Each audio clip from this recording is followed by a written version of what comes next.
All right, ladies and gentlemen.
That was great. Oh my God. I usually stop around 3 minutes, but I couldn't stop.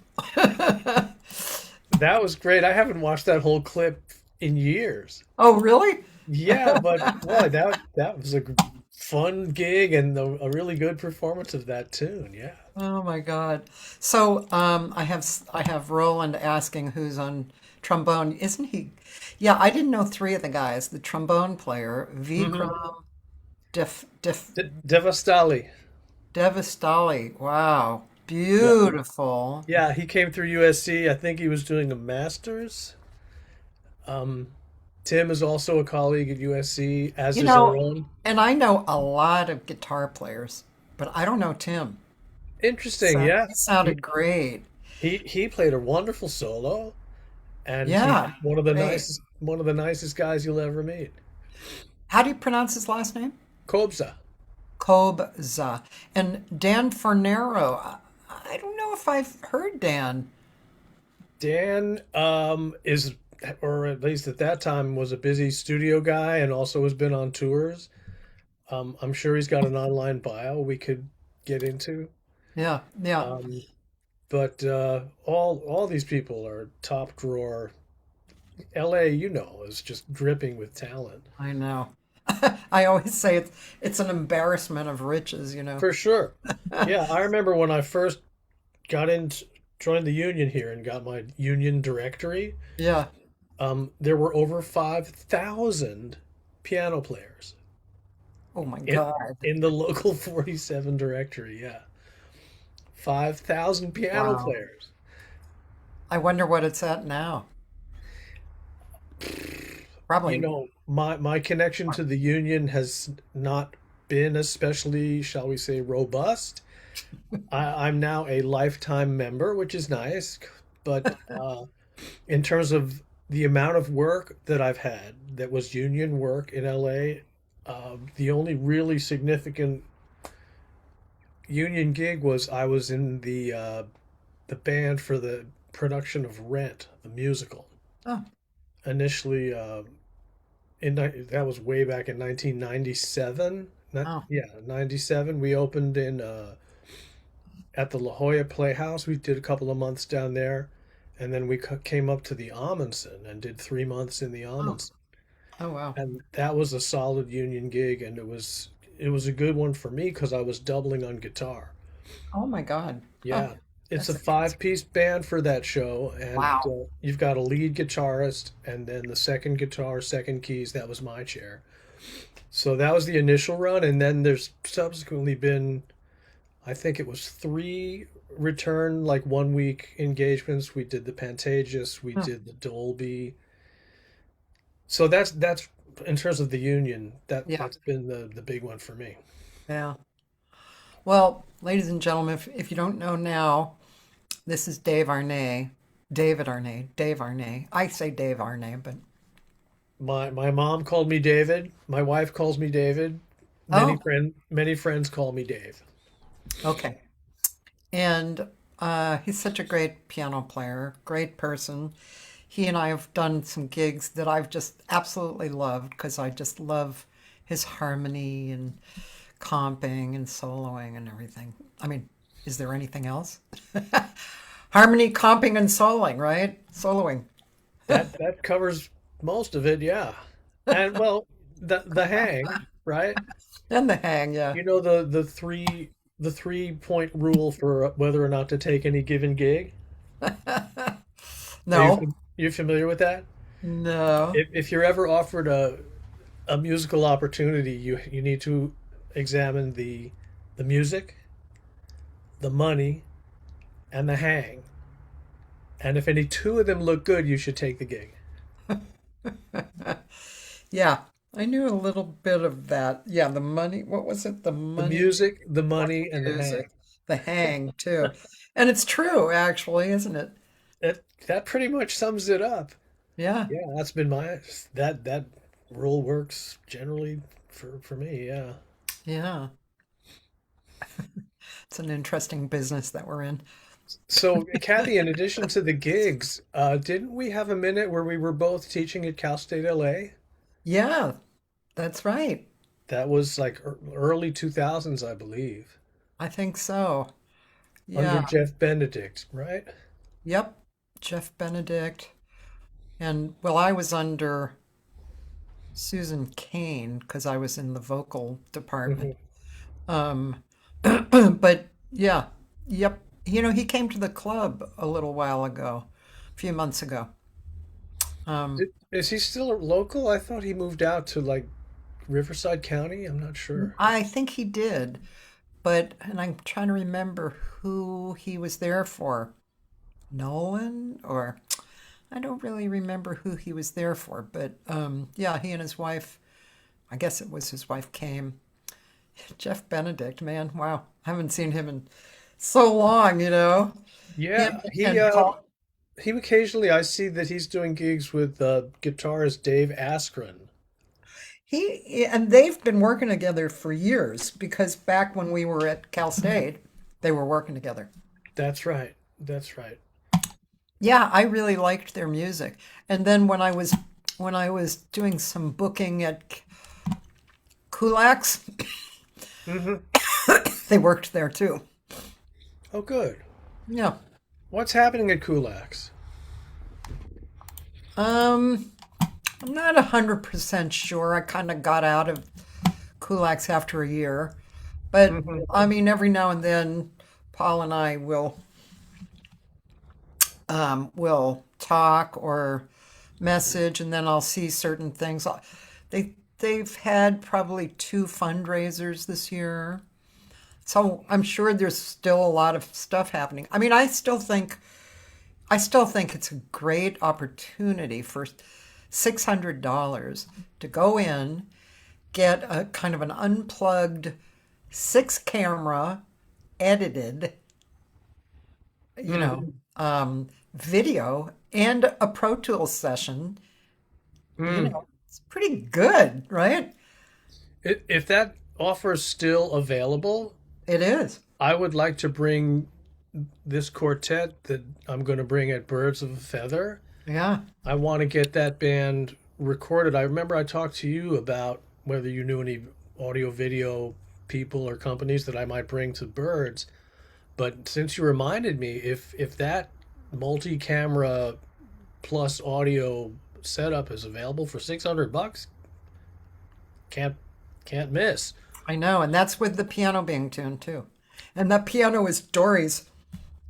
I remember that was being a nice Kawai, am I right? I think so. Yeah. Yeah, very nice piano. And did I hear you got a new piano at Birds? Tell Yeah. me about that, please. Well, let me just see the kind it is. It is a Yeah, Brad told me that Chris Wabich hooked something up for you. actually what he did was he had that piano, that kind of piano for 4 years and lost it in a divorce, I think.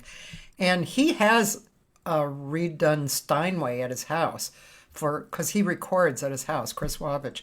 Hmm. But he was always looking for this piano, and we found one for half price because the woman was moving, and she got it new in the late 70s, and then just played it a little bit, her family, but practically no work on it. It's a Kawai KG2 510. Wonderful. Yeah, Wow. and the other piano, it wasn't like the best, greatest piano. However, I'd say about 95% of the piano players actually didn't mind it because it was kind of warm sounding and had a vibe. But the registration wasn't holding that well. Chris also tunes pianos, so Hmm. he was kind of guiding us through that. So we just heard it played once so far. Peter Smith was there this weekend, but it really sounded even. It was very nice. Mm. So, and Wabich loves it. So he bought it and he's parking it there. That's wonderful news for you and the venue. Yeah. Yep. Yeah. I have a Definitely a step relationship up. with Kawai. Okay. Do you know that Um, piano? Not specifically that model, but I think it was Corey Allen. Do you remember Corey? Yeah. Yeah. I do. Corey introduced me to one of the executives at Kauai who I think took a couple of lessons with me. Oh, Um, and without going into the particulars, a couple of years ago, I came into possession of a like a 5'5" Kauai baby grand. yeah. Um, with a very, the touch was really even up and down the keyboard. It had, I mean, I had previously a Kanabi, a 100-year-old Kanabi, which was a little bigger, like 5'7" or 5'8". That had a magnificent low end, just like booming, warm bass register. But the touch wasn't great, and it didn't really feel good all the way up and down. So I decided to swap them out. And when I got that Kauai, which was a much newer instrument,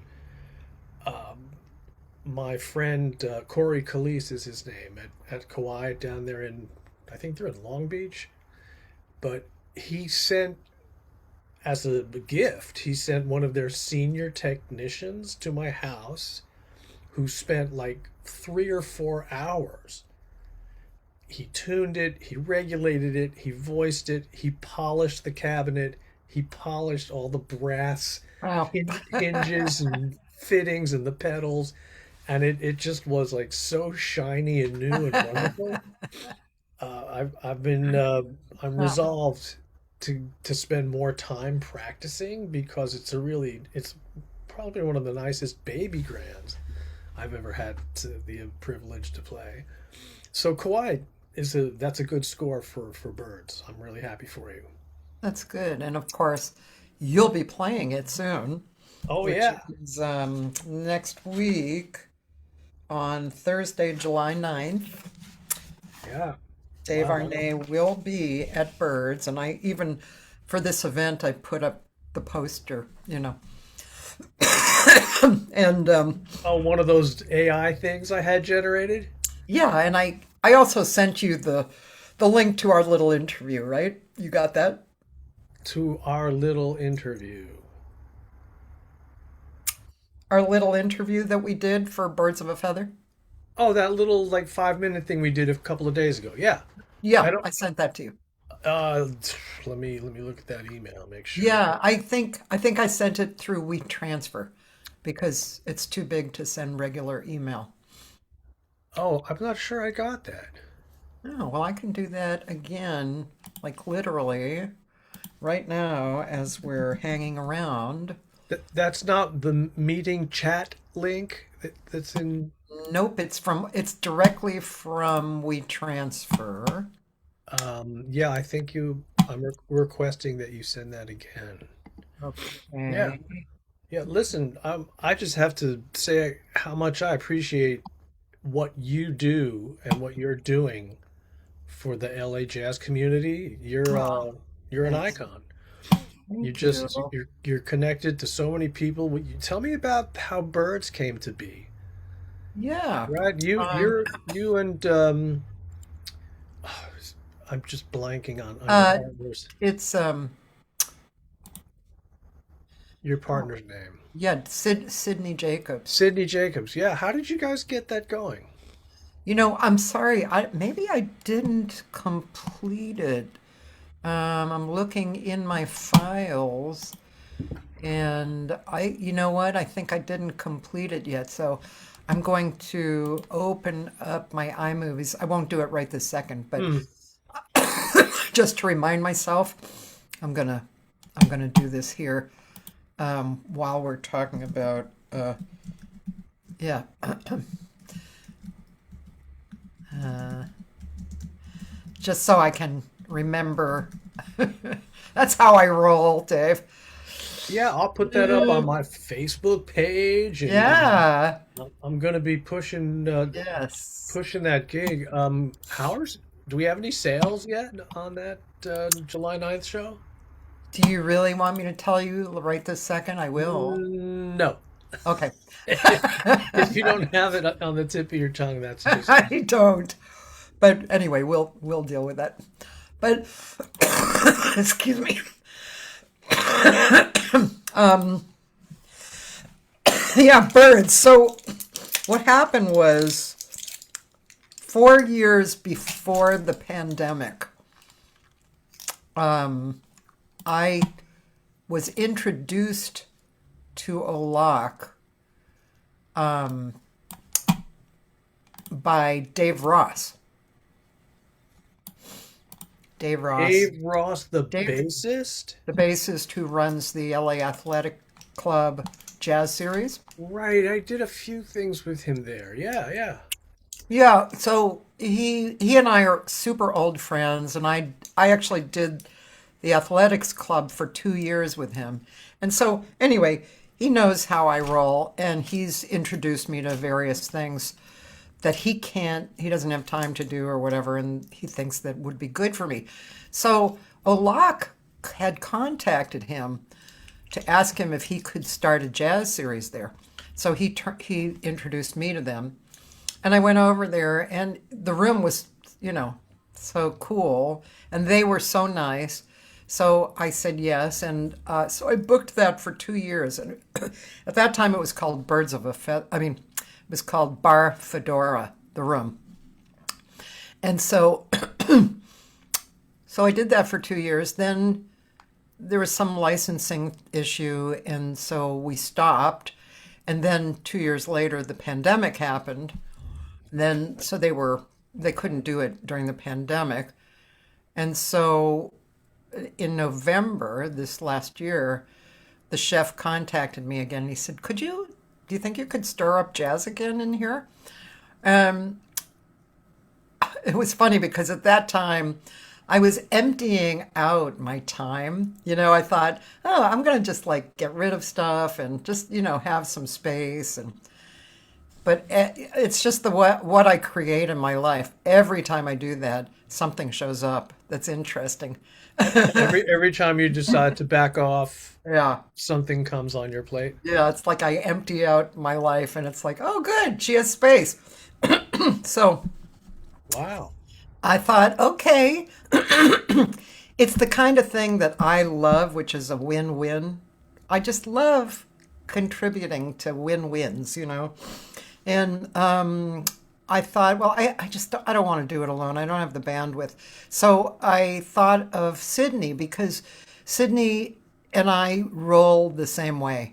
And he's been a friend of mine for a long time. And I reached out to him and he said, yes, I want to do that too. So, we started preparing. We fixed up the room more. He brought in some artistic things like the blue lights, and he painted some walls. And I had a friend who was really good with sound, and he had somebody for lights. So we got kind of a new sound board in there. We got some new lights in there. We brought the piano in from the restaurant, and one of those people got like a guitar amp and a bass amp, a new. And then I reached out to Paul Krybik, and he gave me the drum set that he had given me for Bar Fedora too. So we had a whole back line, everything was good. So in January, we started, actually, I think at the very end of December, Marlon Martinez brought in a group, and he was the first group. And then, the rest, you just reach out to people and people reach out to you. And right now, we're doing great, but we want our notoriety to expand. So we're doing as much as we can. We do social media already, but we need like somebody more dedicated to social media. We're drawing up a business plan, which will, we're going to do some live stream. We're actually working on that this week. And we're going to have a membership program and, just various things. So, because really and truly, I don't know if it's one of the best listening rooms in the city or if it's the best listening room in the city for this. It's an hour and a half show. There's a real piano. It's intimate. People who come in, I haven't heard anybody say that they don't love it. And Hmm. the bands love playing there Hmm. because of the intimacy and the vibe. The vibe is really good in there. Yeah, So what is the capacity of that room? It's small, right? it's small, yeah. In the old days, I would fit 60 or 70 in, but it was very tight. This time we shoot for 40, 45 at the most. And the kitchen is okay with that because the kitchen is small and they have to handle the restaurant as well. Hmm. So we shoot for 40. There's always people who show up at the door, so we can fit in some more people. And they serve food in the music room, Yes, same which is food. that's a very nice feature. Um, is there talk of getting a liquor license? Because I know that would No, draw a certain crowd. because yeah, they had liquor license, and then I don't really remember what exactly happened, but it was one of those institutional things that happened, with the city that was just a real pain, you know. Mm, They were just so turned off by it. Plus, they really are ethically so into health.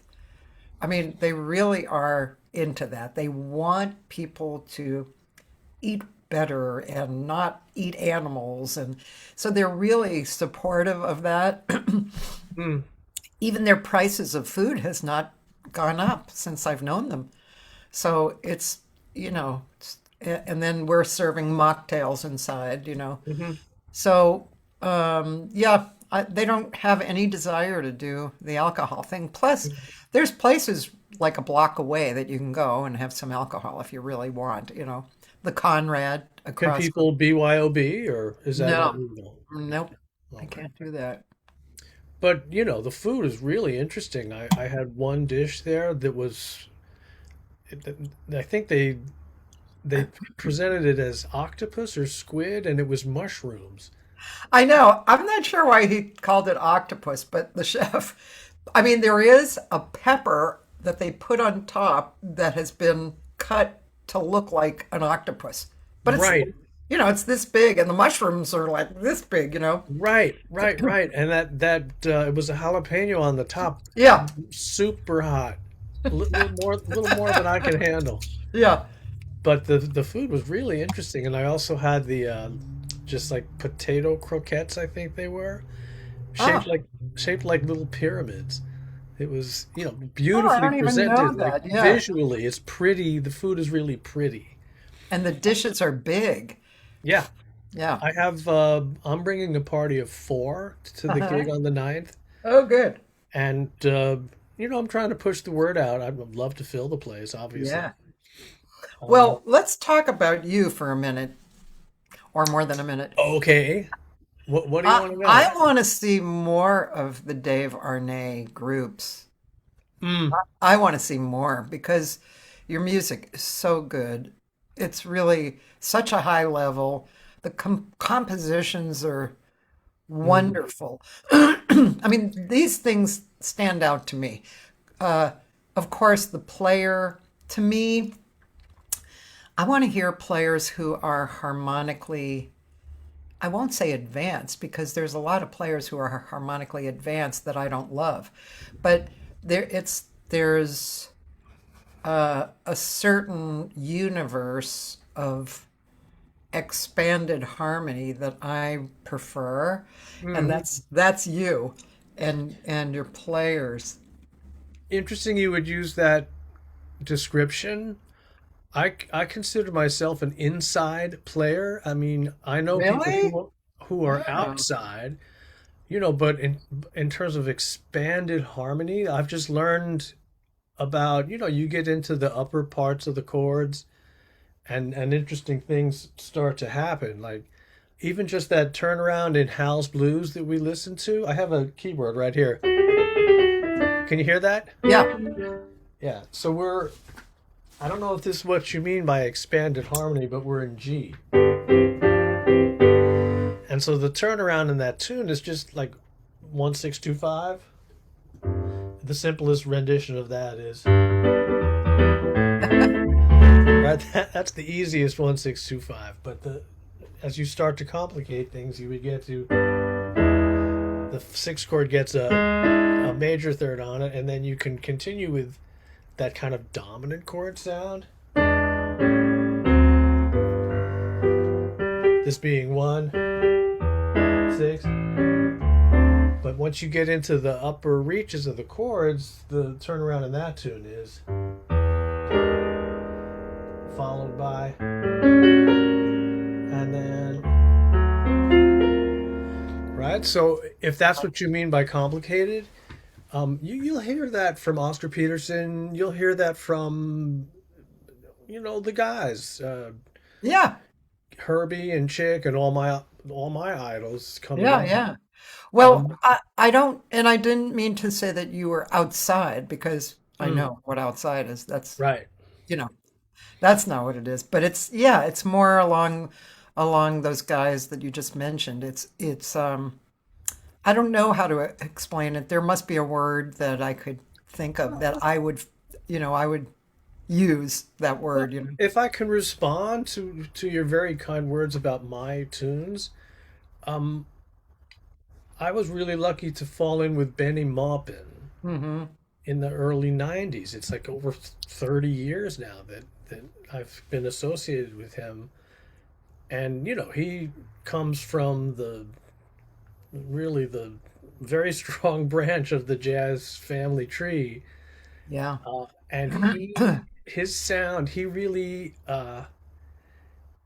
helped me understand how important it is to start from silence. So in terms of composition, I want melody to dominate, and I want tone and texture to dominate as opposed to chops and technique, right? A lot of people, as they learn the music, they get involved with, playing as many notes as they can and getting really busy. And that doesn't speak to me like Benny's playing, which is, I mean, certainly technically capable, Yeah. but it's more about the sound and really creating something with the people around you that is moving and emotional. And I'm really glad to have had that input. And if my music rings that bell, then on some level I feel I have succeeded. Um, my wife Jill Gannon is always encouraging me to be more active as a composer, and I need to take that advice, especially as not getting any younger. I just had a milestone birthday 2 days ago. Happy birthday. Thank you very much. Thank you very much. But I need to plug in more and try and get more material and more recording done, which is why I'm excited about this quartet that I'm bringing to Birds. We are playing my existing material, but I think these guys will bring their gift. Like Brad Rebuchin in particular has a tone and touch kind of approach to his instrument, Yeah. which is why I think we are really well suited to each other. And I'm excited to see what he can do with it. And then, of course, on bass, John Leftwich, who's got a resume 10 miles long and is one of the more responsive and open and sympathetic players. And Aaron Sarfati, comes from Afro-Latin jazz, but he's fully versed in all the different kinds of jazz styles. So I really couldn't ask for a better band. Yeah.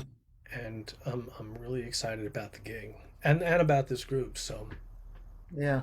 thank you again for the booking. Of course. Yeah, I played with Brad last week. Yeah, I saw he was with you. Put like a all stars kind of a was it a vocal jam situation like we used to do Oh, out there? not that one. That one was all my compositions, Oh, and I had 12 singers singing one, each one. And then I had a trio with Todd Hunter and Marlon and Chris Wabich. But then Thursday following, I had The Moment, which is a group that I've had with Gary Fukushima for, let's see, 10, Oh, I don't know. It was from 2011 or 13. Hmm. The group we recorded live at the Blue Whale, and originally the group was Gary Fukushima and Jeff Richmond and Brad Dutz, no bass player, and Chuck Manning. And Gary played keyboard, not piano. And so he didn't walk bass. It wasn't that. It's a little more leaning towards out, but there are songs. This is another music that I call modern jazz.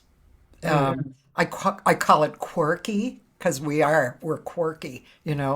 There's every one of those guys has humor and is aware of space and listens to each other and responds. And, it could be with one note responsive or. So anyway, we changed. Jeff Richmond got Parkinson's. So unfortunately, he was definitely one of my favorite guitar players ever. And but Brad is wonderful. And then we had Brad Dutz, but he moved. So Chris Wabich is a close Brad Dutz creator. Mm. It was so much fun. I Is just there a recording of that online that we can go Yes, to? it's called Cathy Segal-Garcia in the Moment live at the Blue Whale. Great. Oh God, I love singing with those guys. It's just so much fun. I'll have to check that out. Yeah. So yeah, I actually booked us again in August because I had so much fun. I just have to do it again sooner rather than later. You have you have a colleague. I don't know if you're familiar with this person, but in terms of having a beautiful venue and presenting interesting artists, do you know Alan Goldman? You do. Of I've seen course. you there, right? Oh So yeah, yeah, yeah. why don't you bring that band to his place? Well, I've done a bunch of stuff there, Hmm. and yeah, I've done a bunch of stuff there, and Yeah, I I've just seen you there. We were there together a couple times. Yeah. yeah, yeah. Alan and I go way back to the 80s and when we were, working casuals and clubs and stuff. So we played together then. What an interesting fella he is. What Very is, I mean, how many instruments does he play? a lot. And just his someone again dedicated to the music and the community. He Oh yeah. built out this incredible room onto his house in Mount Washington, equipped with a gorgeous piano, a drum set, a Hammond organ, a vibraphone, a bass amp, a PA, a recording rig, lighting, the whole deal in his Um, house. and a In his bar. house. Yeah. So, people like you and him, it's really such beautiful aspects of the LA scene. Yeah, it's really nice. I moved here from upstate New York. I was in western New York in Ithaca. Yeah. I had gone there to go to college. Um, and at that time, it was basically bar gigs or occasionally something on the Cornell campus. Yeah. Uh, Lots of opportunities. This is late 70s, early 80s. But the time came when we were offered the chance to move out here and share a big house with some friends, and we just said, "Let's do it." We just packed up our stuff with our 2-year-old kid, and he was 3, and we arrived here in 1987. Yeah. It's not the house you have now, right? We no, we when we first got here, we were renting the first house that we moved to was owned by Caltech. The people who invited us to share this house with them Oh, were teachers. The woman in particular was oh, a Jane Austen scholar, uh, and they gave her this enormous house for a 1 semester visiting professor kind of a gig. And there was so much room in this house that they said, "Hey, come share this place with us." I think we got the servants' quarters. oh my God. Yeah, it was like two bedrooms in this gigantic house in Pasadena, very close to Caltech. And so our first 3 months, that's where we started. I just started making phone calls. I had nothing waiting for me when I got here. Um, my first break, such as it was courtesy of Daniel May, Okay, whose cool. name whose name you remember. Yeah, piano player, Uh, composer. yeah, we worked together. Mm-hmm. Um, he got connected booking piano players for this resort in Orange County, the Dana Point Resort. I don't know Yeah, what it's called these days. I worked there. I don't know if it's still there, actually. The building is probably there. You know, Yeah. it's an upscale hotel. Um, but the shift ran from 4 in the afternoon until 11 o'clock at night. It was a 7 hour call for a solo piano player. Oh my So God. man, I had you got to dive into your brain and say, what's the next song that I know? And I started making a list of songs that I could play from memory. And as it got close to 1,000, I stopped keeping track. Wow. But if you're wired for music, you can conjure the tune and make something happen. That reminds me, are you still doing that solo gig in Pasadena? I am. Uh, the connection there. I had dreams when we arrived in California of getting into film composition, and I found my way to a workshop sponsored by BMI, a film composition workshop um, run by Earl Hagen. Do you remember that name? Yeah, but I'm He, not sure he why. was a prominent film and TV composer, and he, through BMI, offered this seminar essentially. And one of the people also in that class was a fella named Nathan Wong, who went on to a fairly successful career in film composition. But Nathan asked if I could cover for him at Parkway Grill, Oh, which is an upscale restaurant in Pasadena. And, interesting. and I got my foot in the door there in 1989, and I've never left. So Wow. I'm approaching my 37th anniversary playing at Parkway Grill. And the company is called Smith Brothers. Bob and Greg Smith operate Parkway, and then they bought the property next door, which became Oh, yeah. the Arroyo Chop House. These are two, upscale white linen tablecloth kinds of places. And there was music. I mean, in the good old days, they had 7 nights a week worth of music in both places. I And I forget who else I knew who worked there. There were, I mean, it was, Oh, a lot of people. Stuart yeah, Elster, yeah. Todd Hunter, Peter Smith. Boy, the list is long in terms of piano players that I've put in and out of there. Yeah. But after the pandemic, when the rug got pulled out from everybody, Yeah. we're now down to uh, 2 nights a month in each venue. Yeah, Wow. I have 2 Fridays duo at Parkway Grill, first and third Friday, and then 2 Saturdays solo, second and fourth Saturday Oh at the my Chop gosh. House. And because I'm so busy with USC during the school year, that's actually worked for me. Yeah. I put in too many years in a casual band, an agency type, a high level Yeah. party band. But again, after the pandemic, the whole deck got reshuffled, and Yeah. Wow. so That's, I'm out wow. of the party band business and happy to have 4 regular shifts a month. Yeah, that's And great. then I'm looking for those extracurricular opportunities, like for example, up in Northeast Pasadena, we now have the Club 1881. Yeah. Have you been there? I have played there, yes. Oh, you've played there, good. Hmm. So, if I can get the occasional booking there, I could maybe get into Birds of a Feather. Um, just random little one-off kinds of things. Keep my brain active. Yeah. Do And you know then Jones Coffee House? Jones, yeah, they're around the corner from me. Yeah, have you gone over there? I mean, Matt Politano, I think he's amazing. I mean, when he came into the club with the trio, which had Mark Ferber and Ernesto something on bass, it was like listening to a Keith Jarrett concert. Hmm. So good. He plays beautifully. Hmm. I will keep my eye on the bookings over there and should try and drop by.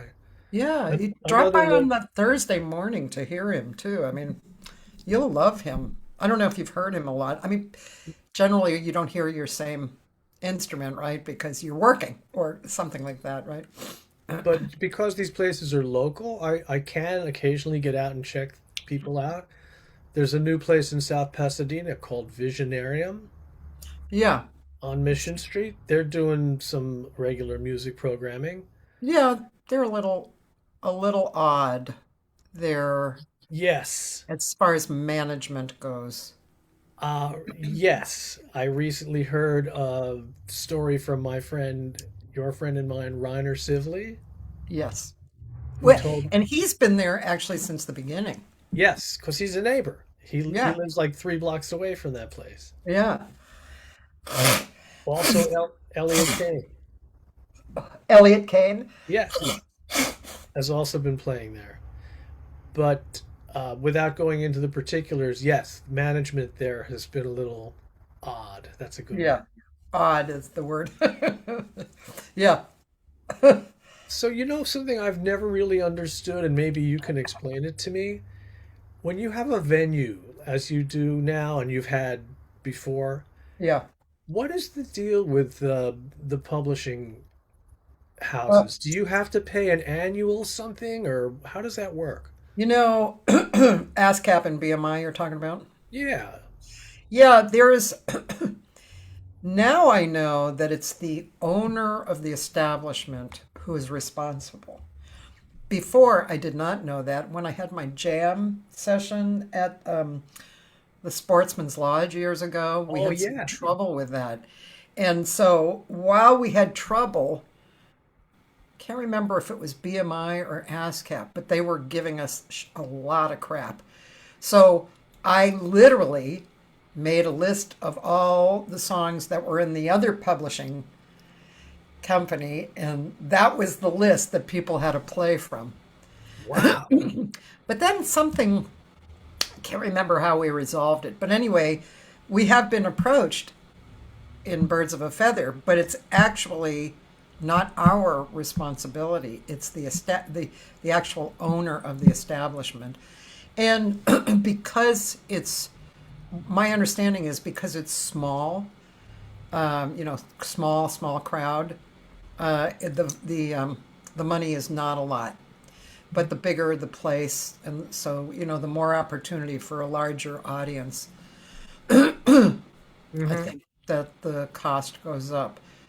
I just bumped into a situation, another local thing here in Pasadena. You've mentioned Peter Smith. Yeah, He has a booking agency, On the Beat Music Agency, yeah.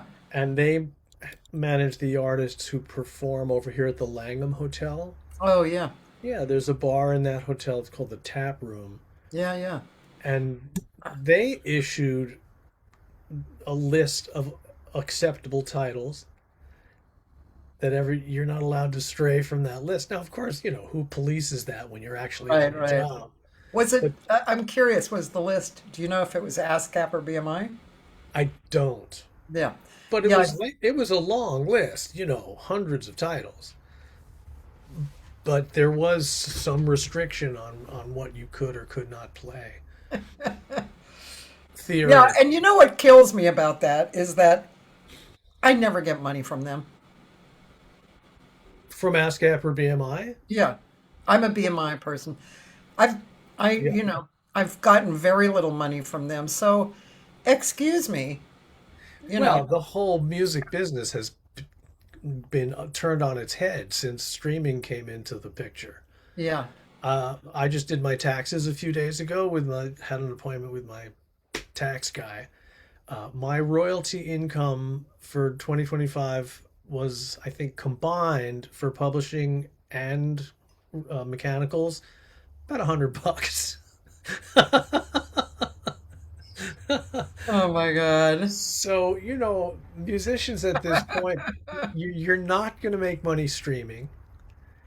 So if you want to make a living, you have to perform. You've got to be out in public, and you make it on your gigs and on merchandise because And the CDs, I don't know, I've heard yes and no that CDs are, I know making people able still to be make sold. CDs, but I very rarely play CDs at this point. I Well, have a love-hate relationship with Spotify. On the one hand, it's great that you have to access to this, deep catalog, but the idea that the artist gets like a thousandth of a penny for every they play, are such they're the management is such a ripoff. yeah, Yeah, I know, me too. I've been thievery. trying to use them less and use like iTunes more. Of course, Bandcamp is really nice for the artist, but actually, I have a friend who's very smart and she's created something. I can't talk intelligently about it yet, but in a few weeks, I'm going to have her on the Noontime show. Her name is Rhonda Leroy, and she's been in the business forever. And she's fed up with all that, and she created this new kind of business model. And so I'm really looking forward to speaking with her, and having her on. So, yeah. But hey, let's listen to another tune, which would be, I think, what do you think, the Nam Show or something? How about that solo from the Blue Whale gig? Okay. I did Caravan, and that's super convenient because I'm going to request a Nature's Call break, Okay. so you can run that track, and I will rejoin in 2 minutes. It's the Caravan, right? Yeah, Caravan from Blue Whale. Okay, great. All right, be back in a second. Hey.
Yeah. Nice. Yeah, adrenaline is an amazing drug. Yeah. Man, I look like my son in that video. Or should I Yeah. say he now looks like me? Didn't have all this gray back then. Yeah, that came out pretty good. That was a really good gig. That album, by the way, was sort of inspired by my son, Oh, who has a job in the music industry at this point.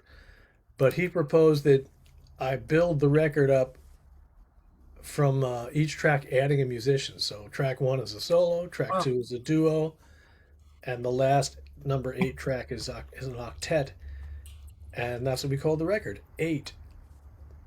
oh, And cool. it was fun. It was fun to really build on that concept.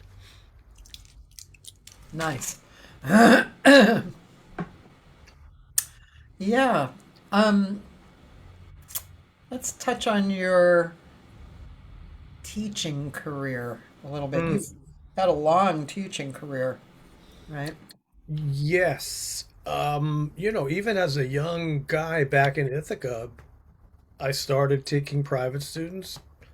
Um, just so, on the piano generally, but also on guitar sometimes. Um, but when I got to California and got into the grind of playing gigs, I never broke in to the composition, to the film composition world. So out of necessity, I just started accepting gigs, getting out there, I talk about being a soldier, a foot soldier in the musical army. When Yeah. you get out there and you're playing at a private event, or, it's like you have to understand and accept that it's a service industry, right? You're not getting recognized or promoted as an artist, you're providing a service. Um, but I realized that at some point I didn't want to have to rely on every gig that I could get, and that I always enjoyed teaching. So I decided, having dropped out of Ithaca College after my sophomore year, I had to finish my undergrad. Went to Cal State LA to finish my bachelor's degree, and Jeff Benedict, God bless him, finagled all my Ithaca College credits into the Cal State system, so I was able to bang out the remaining requirements for the bachelor's degree in 2 years. Hmm. That took me to 1997, at which point I was 41 years old, still a youngster, so to speak. And then I went over to USC. Interesting story. Um, my son was, as a little kid, he got into t-ball, right? Like a lot of kids do. His t-ball coach was Larry Livingston, the dean of the music school at USC.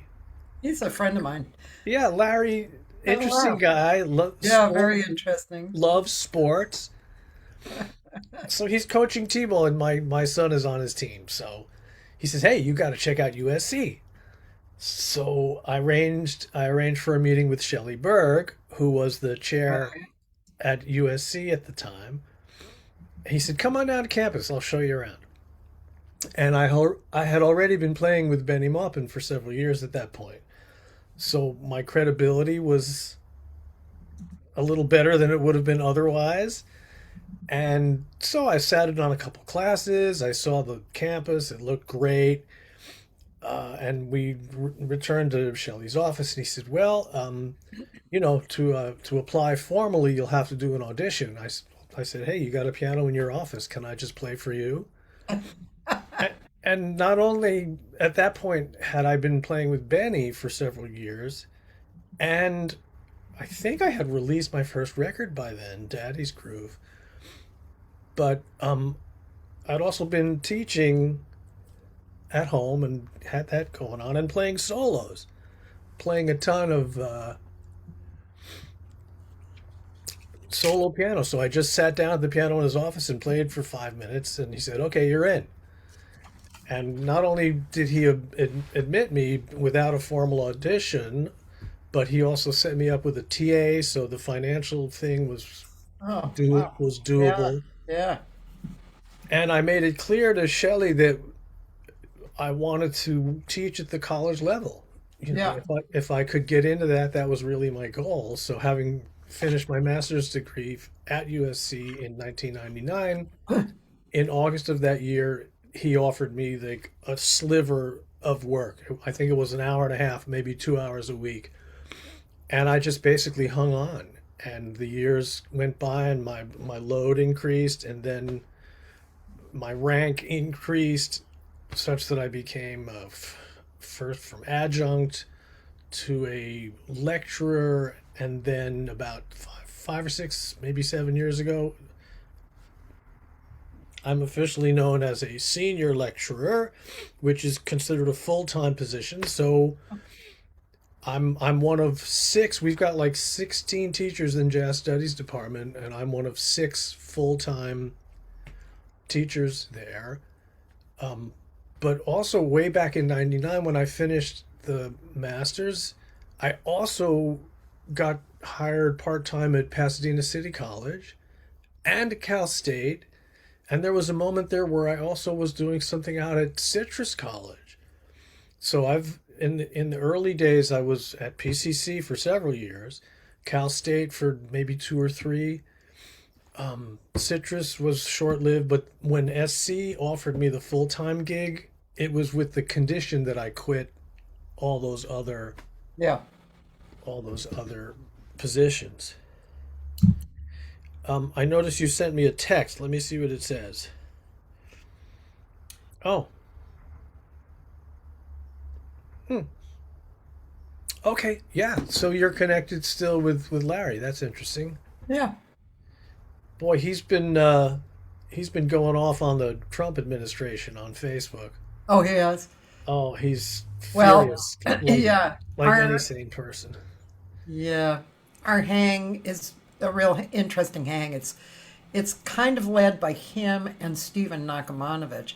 Stephen is an improvisational violinist, but he's the author of a book called Free Play, Improvisation in Life and the Arts. And then there's a second book that I can never remember the name of because Free Play was like my Bible from college on. It's one of those books that you cannot, you should not go without reading. Hmm. It's a really interesting book. And I always find this fascinating. So in college, at the same time that he came out with that book, Kenny Werner came out with his first book. So those two books were life changing for a lot of people. And then, literally 25 years later, they both came out with their second book. And they don't really know each other, but it's just, they just travel on the same flow or something. Cosmic plane, yeah. Yeah. And Stephen is really a cool guy. And anyway, this group that hangs out is it's a mix of pretty much classical and jazz people with an occasional other person. And yeah, it's we talk about everything. We talk about some politics, but it's not. I mean, we talk a lot about music and um, interesting things that are happening in the world. And Hmm. yeah, it's and Larry is he's so interesting. A lot of times he's very quiet for a while, and Hmm. then if somebody says, "Larry, what what's up?" Then he'll have a lot to say. But Yeah, he's very expressive and he's an amazing erudite. guy. Yeah, He's really very deeply educated, and he's a very skilled writer. and he plays beautifully. That part of him I know nothing about. He plays improvisational piano. Like Larry? yes, and well. Huh. I Wow. know it's just, you wouldn't particularly know that. What kind of musical language does he speak? I mean, is he Well, playing it's jazz changes or yeah, it's kind of jazz and it's improvisational. I mean, obviously he's influenced by classical, right? hmm Because I mean, he's been a conductor for several Yeah. orchestras. I think he still is actually. And sometimes people, I think he's like about 83, but he still goes out like to Europe or something when he's hired to lead an orchestra. And Yeah, he's a really interesting man. Yeah, for Yeah, sure. yeah. Yeah, I should make a more concerted effort to stay in touch with him. Maybe he would come out to your gig. He lives in Excellent. kind of around Altadena area, or maybe I think their house was. I think they're back in their house. Yeah. Last I knew, he was sort of on the flats part of Pasadena, but maybe he's moved. Well, But he that's a good idea. I was. will Yeah, I will reach out to him. yeah. Probably as a Facebook message. I don't think I have an email address I for. I can give you information. Okay. Yeah, Yeah, yeah, he's a great idea to invite to the gig. yeah, But Kenny Werner's first book was that Effortless Mastery. yeah. Yeah, I've recommended that book to lots and lots of students. You know that Berkeley actually made a department of effortless mastery that Kenny runs, and they give a degree. What's the name of the degree? I don't know, effortless mastery. I don't know. It's yeah. Wow. Isn't that interesting? It is, but I don't know about his second book, but I know that in the first chapter or two of that book, he goes back to his childhood, like being 3 years old and remembering what it feels like. And I remember this as well, being like a little kid, having to reach up to touch the keys of the piano and like playing a note and letting it decay for as long as it took, listening to that change as it fades out. Oh, yeah. And that's a revelation. And then when you press the pedal, you get a different sound. And it's like, even as a little kid, but that sense of wonder and not being bound by rules and play this way and hold your hands that way. And I hated having to learn music theory as a little kid. Of course, I'm glad that I got that information when I did, but just loving the sound is where you really have to start if you're going to be happy as a musician. Yeah, his second book is a great growth out of that first book. It's very spiritually bent Hmm. because that's what he is. But Right. I really found it satisfying to read the second book as well. It What's was it just called? um, let me go look because otherwise, Kenny Werner and same way with Stephen Nachmanovich. His book is like the kind of book you can open anywhere and it's speaking directly to you, right? Mm. And is it is it becoming the instrument? Let's see. What's the second? I love Kenny Werner. Man, he's so cool. I imagine you've met him and spoken with him. Yes. Okay, Liberating the Master Musician Within. That's the second book. Hmm. Yeah. And Stephen Nachmanovich, his second book is The Art of Is. So the first book was called Free Play, Improvisation in Life and Art. And then the second book is The Art of Is, Improvising as a Way of Life.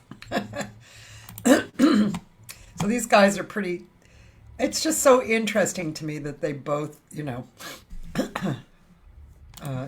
This happens because there is no dementia in Israel. If you're a Wait, Christian, oops. you don't know that the cure Oh, for what am Alzheimer's I? and dementia. That's okay. What am I doing? Okay, Okay. I just put a link in the chat. Yeah. We're talking about inspirational Yeah. books or people, trying to get Oh, people. yeah. Um, Oh, Shelley Berg? yes, Shelley did like a Oh, little 15-minute TED talk where he talks about as musicians we draw from this is his language. We draw from a technical well and from a spiritual well. And the spiritual well is the more valuable and important of the two. So yes, you need to have your technique, but that's not what music is about. And he makes a really good case by way of Burt Bacharach. The name of his the name of his video is Burt Bacharach is the Secret to Life or something like that. And he just describes how, he makes a very interesting, he talks about the tune Just Friends. Yeah. And maybe you can share that link to I'm looking to find my Facebook. Where is it? That's weird. I'm looking to find. I don't know what happened to my Facebook. I wonder if. Oh, here it is. Here it is. Okay. I don't know what happened there, but yeah. So this is a link of Shelley Berg on a TED talk about. Well, it's about Burt Bacharach, but what is it about? Burt Bacharach is just the vehicle by which he delivers this message of playing from a spiritual, an emotional point of departure rather than a technical point. And one song that he uses to make that point is Just Friends, and he says, everybody plays that song.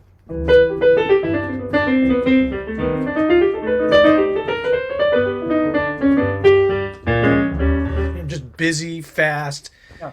And then he stops. He says, but the lyrics of that song tell a very different story.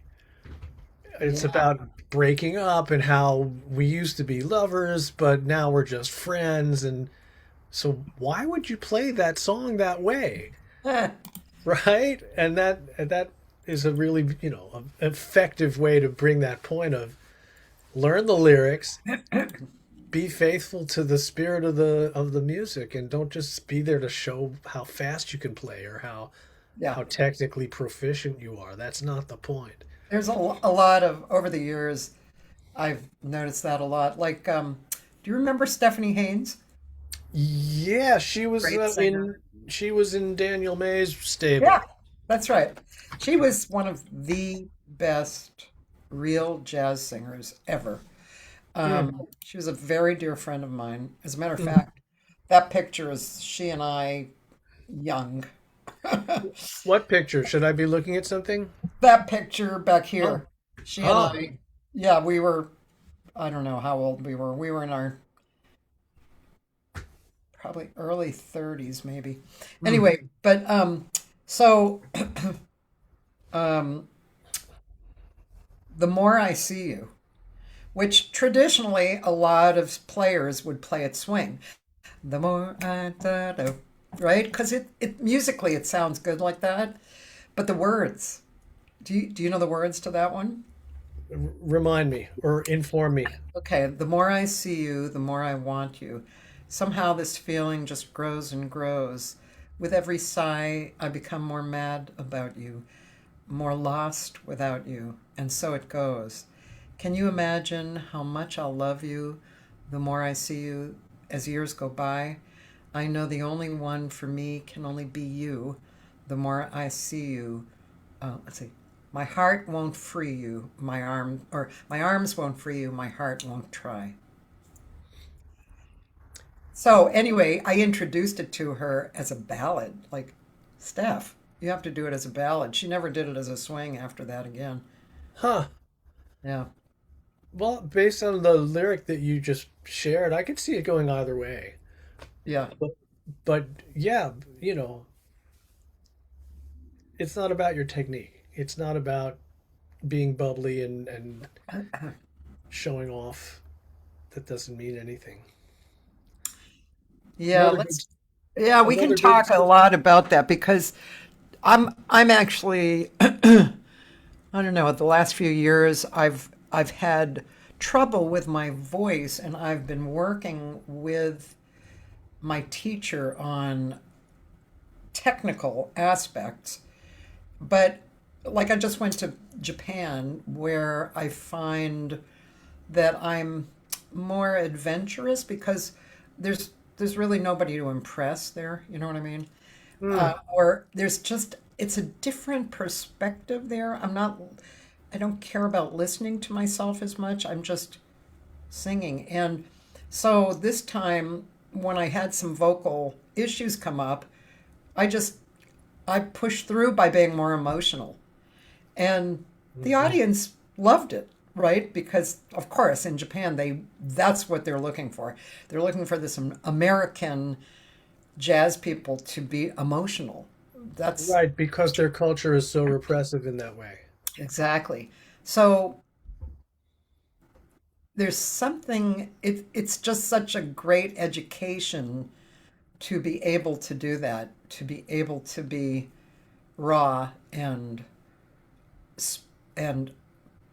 create with from your emotions rather than checking yourself out. And that can be so subtle. I remember when one of my teachers said that. He said, you're analyzing yourself. And I said, I am not. I wouldn't analyze myself. And it was like, yeah, you're analyzing. I realized, oh my God, I'm analyzing myself, but it's so subtle. You know, Yeah, it's I think we never really escape that. It's human nature, I think. But it certainly is a goal to get to get out of yourself and just let the sound take you. yeah. Um, I had one experience writing a tune where I had just put new strings on one of my guitars, and an initial phrase popped out, like it's the tune that became Billville, but these are voicings from the guitar. Like, the melody is just a major scale, but the sequence that just sort of miraculously happened as I'm playing the guitar was,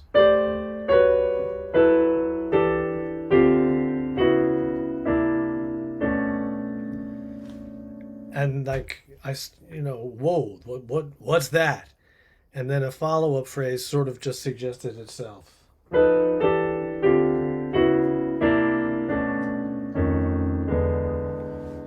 And that was the guitar part of the story.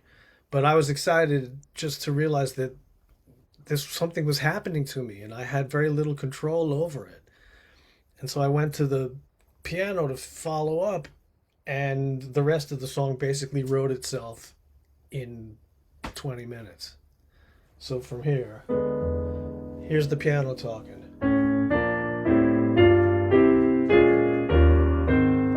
Right? So I've moved away from the original key basically as far as you can go. From D to A flat. But it just flowed and I had very little to do with it. And then just to finish the story, so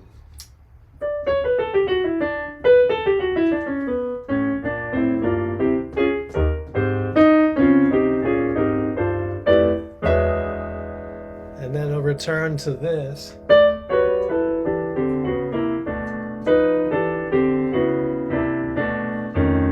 And then just to wrap it up, now we're sort of on home base.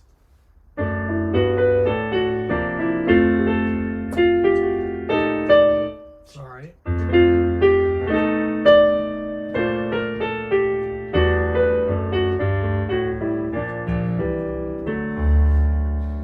Wow. That took literally less than half an hour from start to finish, and then the tune was Beautiful. done. I I love was like, that. Are wow, you going to play I them get Birds of a every time I Feather? tell that story, I get goosebumps. It was just like, what the heck happened to me? So that idea of getting out of the way Yeah, and just let the music tell you what it is. I know. When I think of certain songs that I've written that touch me every time I sing them, Hmm. that's how they came out. They came out like that. It was just like an Yeah, emotion. I want to learn Yeah. more of your songs. I remember you had a really fun New Orleans kind of stompy thing 20 men waiting, maybe, or which I love playing out there at the conference room. yeah, maybe 20 men waiting. Um, Yeah, I think that was it.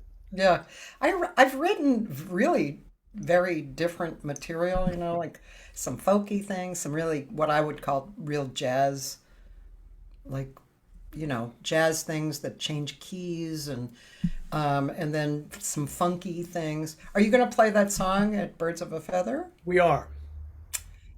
And I taught Brad that first thing as a guitar teacher. Brad, what a guy. He came to my house on Friday and gave me. He's here, by the way. I think he's still here. He made a comment. I meant to tell you.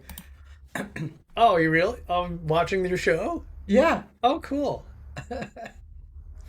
Yeah, what a marvelous player.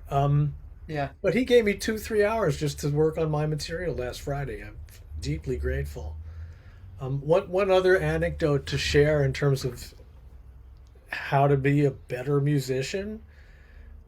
Playing at Parkway Grill one slow Sunday many, many years ago, I went into an improvised piece, just letting whatever came to mind come through.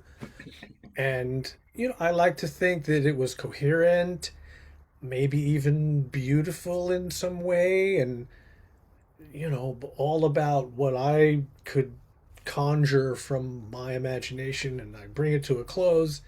And I turned to the bartender, who was something of a wise guy.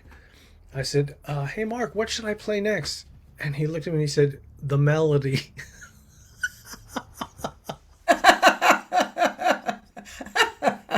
That's funny. And it's like, might as well have hit me on the head with a sledgehammer. It was like, oh, okay. And that speaks to that, if you're out working, if you're in that, you have to you got to recognize some aspect of that service component to being in a venue, right? If you're not the featured artist on a stage with your name on the marquee, you're serving the clients, you're serving the guests, and they want to hear tunes that they know. People love what they know.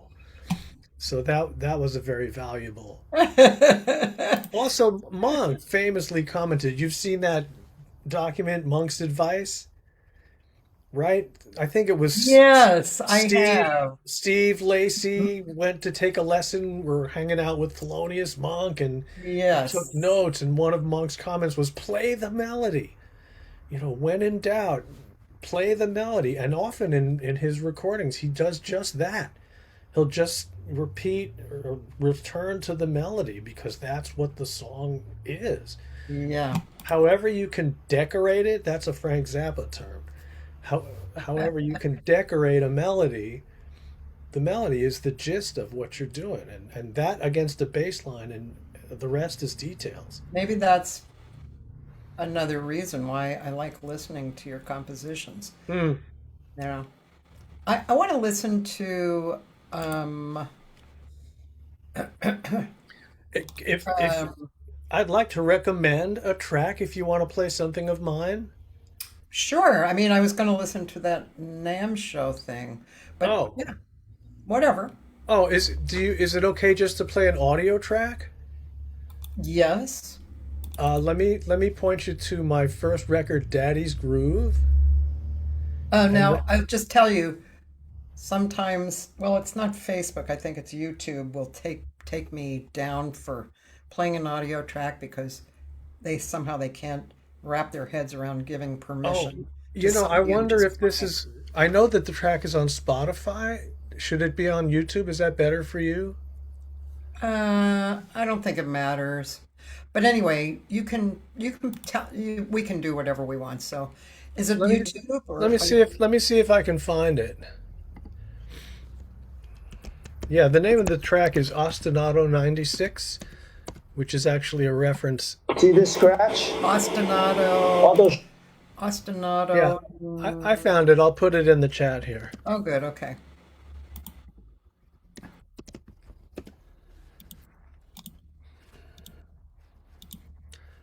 This is with Peter Erskine on drums, Bennie Maupin on sax, and Dave Carpenter on bass.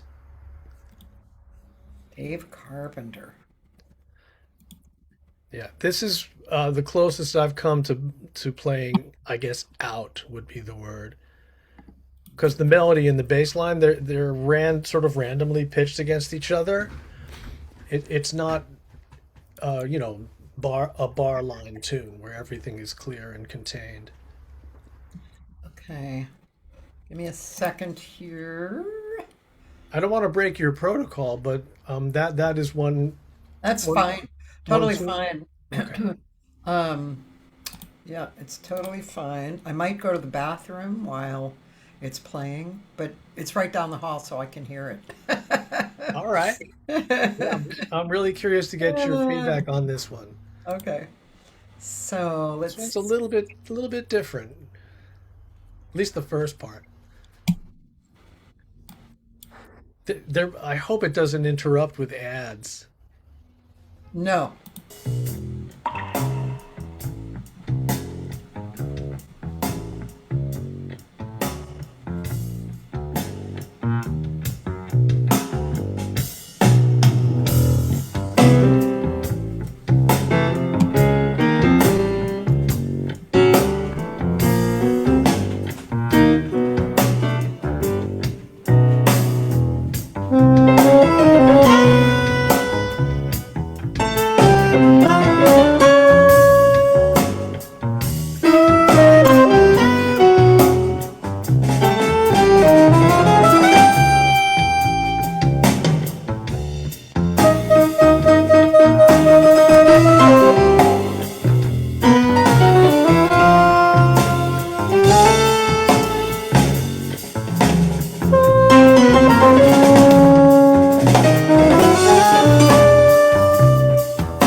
Peter, man, he ate that up for breakfast, lunch, and dinner, and Benny just absolutely tore it up.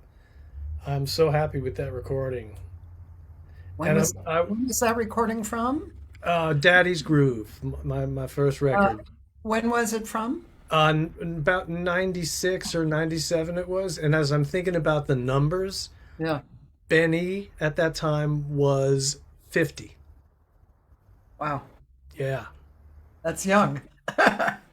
Yeah. And boy, those guys, they just jumped all over it. What an honor to play with those Wow. people. That sounds so good. Isn't that wild? Yeah. I don't think I've been able to, let me put it this way. I don't think I've ever had the nerve to put that tune in front of any other band. Well, yeah, that's kind of understandable, but but I think it would be surprisingly wonderful, right? If any group could tackle it, it would be this quartet that I'm bringing to Birds.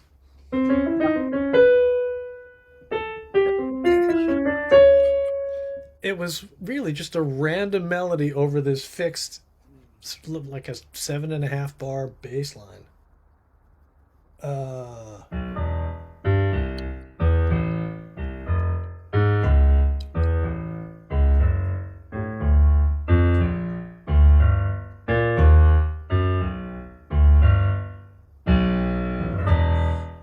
that goes around, and then that melody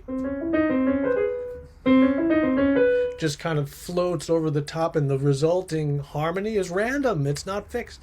There's no changes. It's just here's this melody, here's this bass groove, let it roll. So I would love to see if we can get this new quartet onto that, but it's going to be hard to top what Peter did on that for sure, and what Benny did on that. Well, you have to just be in the moment. But I mean, that's such a reminds me of Benny, Mm, what you just described, because one thing I love about Benny, like when he used to play a lot, mm, um, at the Blue Whale several times a year, yeah. and what intrigued me was one thing was there were several things, but one thing was he always played the same material. And I kind of took that as a lesson from bebop days because that's what they did. They played a lot of the same songs Hmm. with different groups in different moments. And so it would be something new and Hmm. grow in that way.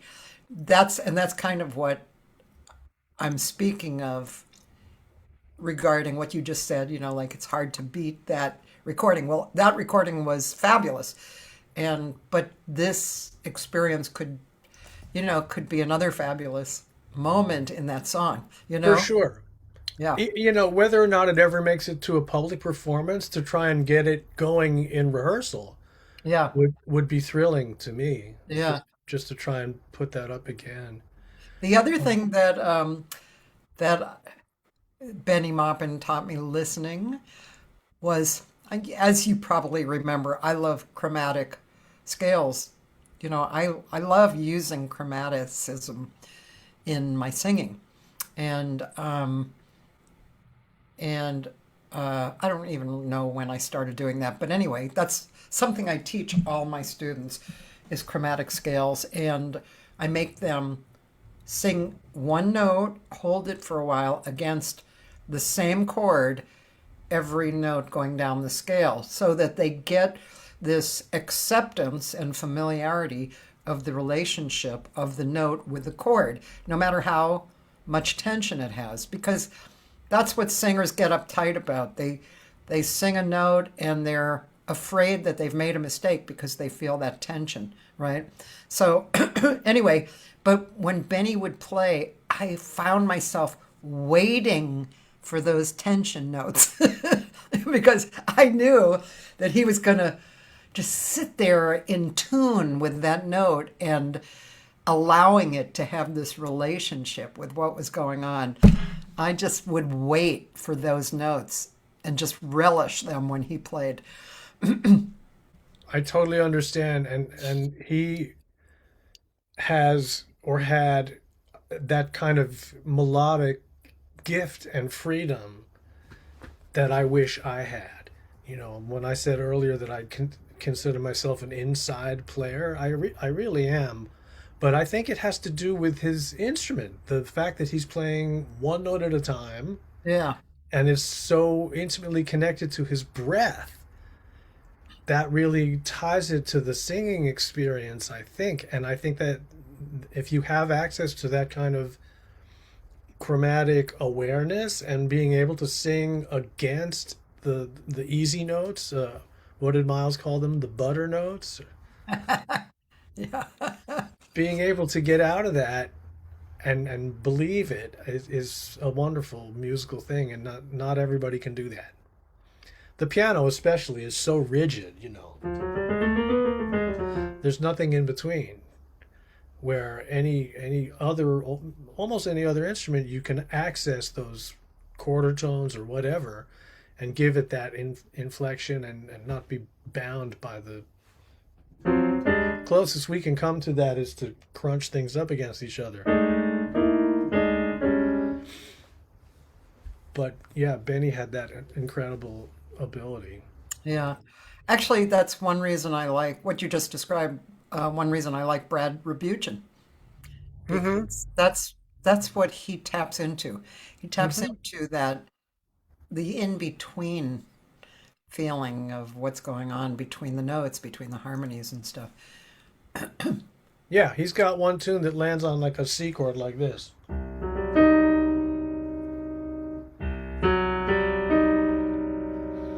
Right? So as a piano player, I hear that as this chord. Right? That's how a piano player thinks about it. But the guitar being what it is, you land on these other kinds of ways of building chords, such as this. Love that. Love that. Let's talk about, yeah, the your perspective as a piano player as compared to your perspective as a guitar player. Well, You play both. um, to be cute about it, I describe the piano as my wife and the guitar as my girlfriend, such that I'm entirely self-taught as a guitarist. So everything I found, which started, I mean, I really come from rock and roll as a guitar player, Yeah. but I had the privilege in my Ithaca days of playing with a phenomenal guitarist named David Torn. I Oh, don't know yeah. if you've heard his name, Sure. but David is one of the most brilliant and gifted guitar players on the planet, and he just played things and found chords and that really helped me understand Yeah. that the guitar can really be a beautiful and unique voice in this music. And because you've only got six strings, you know, you have to really be more inventive and creative to get those more interesting and complicated sounds. Yeah. Um, and then I spent several years playing with Phil Upchurch, Right. which was another great inspirational person to be around, as nutty and crazy as he could be. May he rest in peace. Um, but yeah, as a guitarist, I've always been free and not bound by the technical instruction that I got as a young piano student. So I really try to make a point of picking up the guitar at least once or twice a week Yeah. just to have fun. And it's always been fun and it always will be fun because nobody ever said, okay, you've got a recital coming up in 2 weeks. Have you got that Schubert? You've got that Schubert ready? So there's always been on the guitar a freedom and just a joy in playing, Yeah. which is tied to my youth, right? Because we came up in the rock and roll era and all those innovations that we heard from the Beatles and everybody else, Yeah. which was all guitar based music. You know, Uh-huh. that helped create the overall musical energy picture that has helped shaped who I've become as an old musician. So, what are a few things you say to the younger musicians who you're teaching, you know, coming up? What are some of the things Well, that it really depends on who they are and what path they're already on. Like if I'm working with a jazz major at USC, there's a different discussion and a different vocabulary than if I have a classical piano major who's dipping their toes in the improv water. yeah, Uh, those are the people that are, I think, in a sense, the most challenging and rewarding to work with because they've never been encouraged to improvise or to get away from the written page. yeah, So in terms of what do I tell them? I tell them don't be afraid of mistakes. They're not mistakes really. They're just a chance to hear something differently and don't be bound by what's on the page. The first thing I do with a classical piano player who wants to start to improvise is I tell them put away all your written music and play me Happy Birthday in 5 keys. Can you do that? And if you can't do that, that's where we have to start. Can you hear the 1 chord going to the 5 chord and back? yeah. So the basic message is I like that. don't be afraid. Don't Yeah, be afraid. Try things. Trust your ear and don't feel that you have to please anybody else. You're just here to make a good sound. yeah. That's the basic message. Cool. I really do enjoy working with those non-jazz major students at USC, and sometimes I get they offer a jazz minor for the DMA people doing their doctoral degree, and that's where the flute players show up. I had a harpist last semester. I had a cellist and a violinist last semester, and like these people are gifted. They've basically already mastered their instrument. They're just learning a different language and a different way to think about music, and that's always exciting to see those doors open for people. Yeah, But again, happy birthday. Star Spangled Banner. You sort of go up a ladder harmonically, right? Happy birthday, just 1, 4, and 5.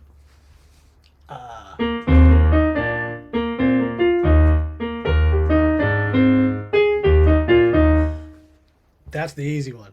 Star Spangled Banner is a little bit more difficult. Uh,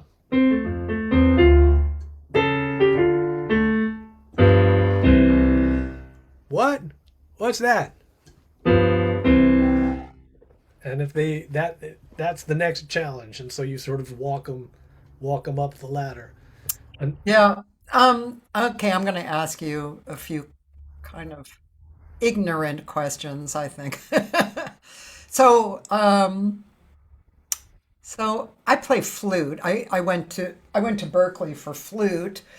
never knew that. Yeah, I know. Well, I don't really play it out these days, but and then of course I had a little guitar and of course I know some piano because you know you got to learn that.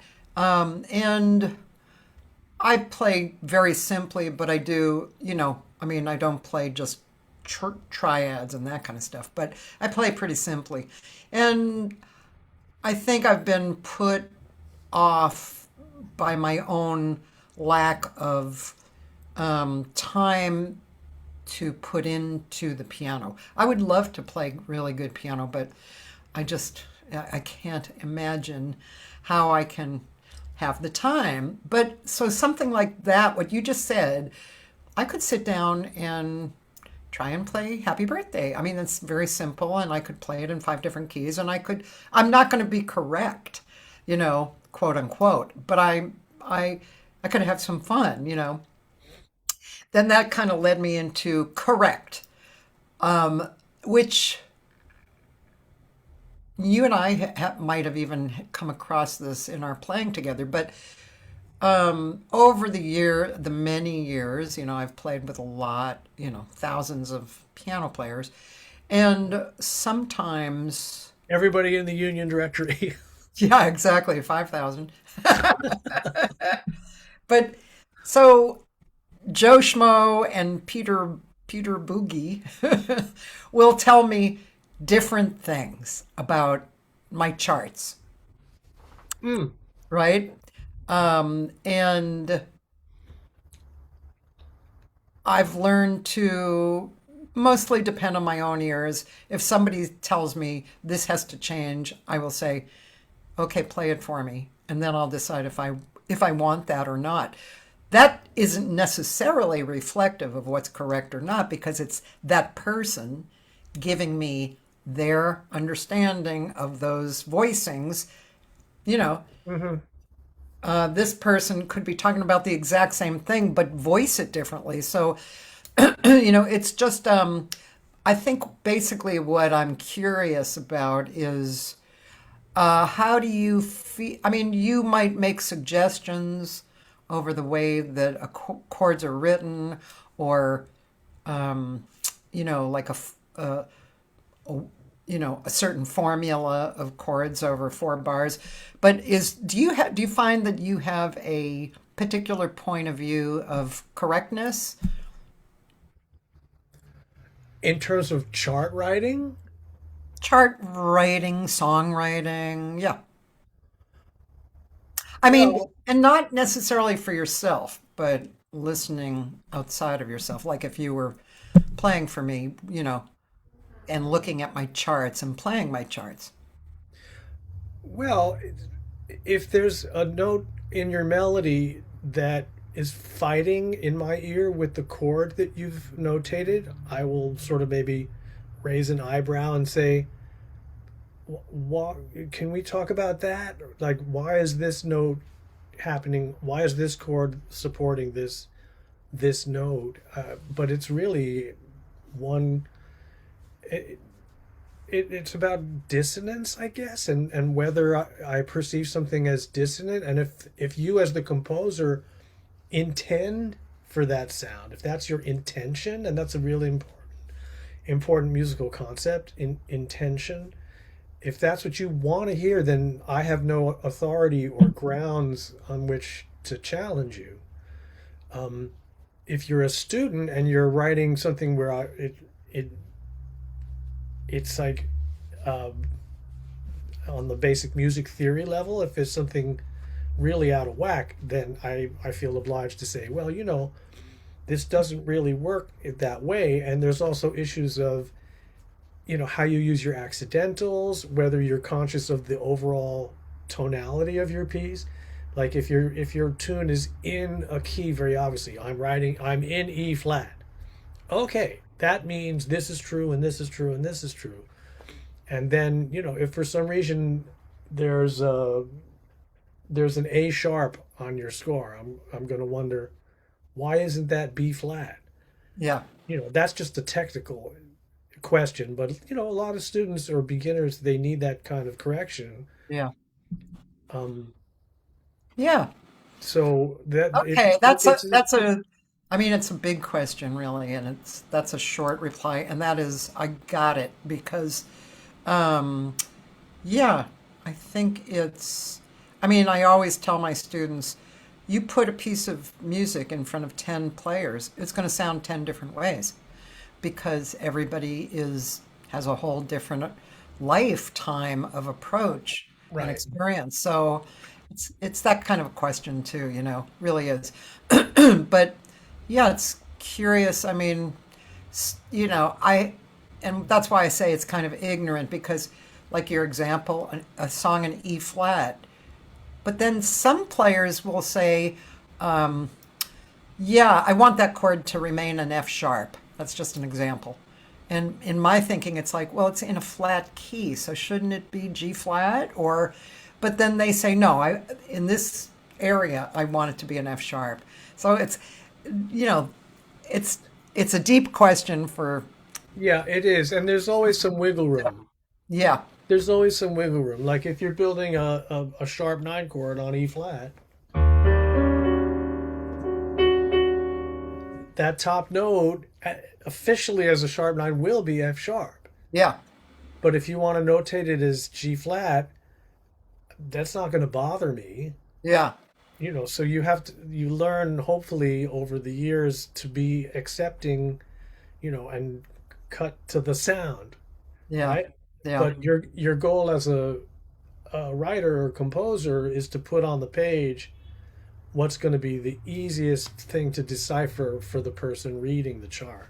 You Yeah. want to make it as foolproof as possible. Yeah. So that's why it's so valuable to learn the rules such Yeah. that when you break them, you know you're breaking them. And on that note, it's been 2 hours. Man, what a pleasure. Thank you so much for inviting me to your noontime hang. You are so welcome, and I'm going to repeat, even though it's on your page. I'm going to say Thursday, June 9th. July. Oh, sorry. Thank you. July 9th at Birds of a Feather Jazz Lounge. I'm excited about this show. Dave Arnay. We're going to rehearse on the 8th here in my living room. Try and put it all together. We've got 2 of Brad's tunes and I think 8 of mine. Will that fill 90 minutes? 10 tunes? What do you think is the target number there in terms of titles? I think so. An hour and a half, because you're going to all be soloing, and yeah. And a little bit of patter in between. Yeah. Well, thank you again for putting me in your catalog. I'm honored to be part of the roster here. So. Number 681. No kidding. That's what you are. 681? Kudos to you. Wow, that's amazing. How long have you been doing this? Since the beginning of the pandemic. Wow.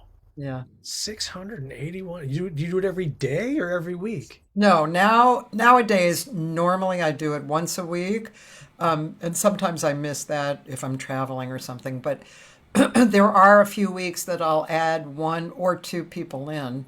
Like next week, I think I have, do you know Ziv Ravitz? No.